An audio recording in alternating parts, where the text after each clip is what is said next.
Hi, my name is Gerhard Schwantner and welcome to Selling Power TV. Today we have the pleasure of meeting with Bill Butler. He's the founder and CEO of JourneySales.com. Welcome, Bill. Thanks, Gerhard. Nice to be here. So you created smart rooms. What was the reception in the market so far? It's been great. As you know, Gerhard, we created smart rooms as the sales office in the cloud. And we did it to support the buyer and the buyer's journey, but also to give the sales rep a tool that actually would help them sell. On the buyer side, they love it because it really supports the way they want to learn today. They want insight, they want to engage with the company, but they may not want to interact directly with the sales rep right now. But from the sales rep side, that's where we're seeing a lot of the great excitement.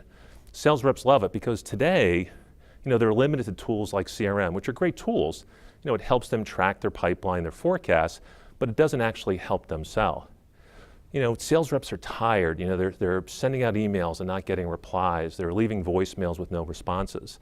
What they're finding with smart rooms is simply they just have to get a customer into a smart room and begin the engagement process that way. It's very motivating for them to know that now they've got a consistent process they can use to deliver insight and to engage with customers. So at this point, how do companies apply the smart room concept in their organization? Well, the primary area, kind of the bullseye target that we work with most companies is really around new revenue generation. Be it new customer acquisition, getting into new markets, bringing new products to market, or cross-selling and upselling, to existing customers. But one thing we're learning from these early customers is they're actually applying smart rooms for some other areas. And the two that kind of jump out is both education and account management. And what they're doing with education is they're using the smart rooms to educate their sales reps and their channel partners, because they know the more they educate them, the more productive they will be in selling. And there's one industry that's really taken advantage of that, and that's the insurance industry. These large insurance carriers, have hundreds and thousands of these independent brokers and advisors.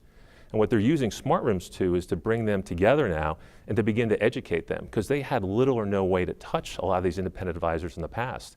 And they know that by educating them, they're going to get more production from them in the future. Can you share an example of a company that has used smart rooms to improve account management? Yeah, one of our early clients came to us. They came to us with kind of a great concept and idea, and one we hadn't actually thought about right away. And they won a project at one division of a large multinational company, probably one of the top 3 companies in the world. And what they wanted to do was begin to showcase that project throughout the entire organization. They realized that that first project probably represented less than 5% of the opportunity at that particular company. So what they did in working with their customer executives is they actually built a smart room that actually became a case study. And in there they had demonstrations, recorded demonstrations of how that company is using their solution. They also included stories, executive stories giving testimonials, how the end user customers were using this technology. And the old method would have been to try to get meetings set up one by one and begin to educate this large multinational. Now they're spreading smart rooms everywhere. They got over 50 of their customers now actively involved at this large multinational in this smart room, and the customer themselves who's using the current product is educating their constituents in the company. It's a remarkable story. It's a great story. How do salespeople use smart rooms along the buying journey?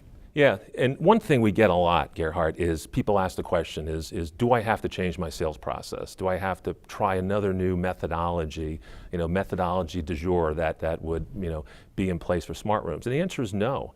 We design the smart rooms to work, with your current methodology. But what smart rooms allows us to do, it brings together 2 key critical sales skills today that salespeople need to have. One is agile selling, and the other one is collaborative selling. And with agile selling, what they'll do is they'll monitor and read, the digital body language of the customer in the smart room, and then make adjustments along the way. So if we see we don't have enough executive participation in the smart room, I may decide to bring one of my executives in the smart room, or I may add some content that I know, thought leadership content, that I know attracts good executives.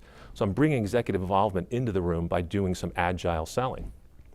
The other one is collaborative selling. And again, if you think about the way smart rooms are designed, they're really designed to be a collaborative sales tool. So although we may start with just one sales rep and one customer in the smart room, over time, I'll be adding more sales support people to the team, and the customer is going to invite other members of their team. Because we know on average there's 5.4 customers that have to participate in the B2B decision, and they can use the room to really help build consensus for their decision-making process too. I'd like to get one number from you. How many smart rooms exist right now in this world? Well over 10,000 and growing. Congratulations to your success. If anybody would like to get more information, go to journeysales.com. Thank you, Bill.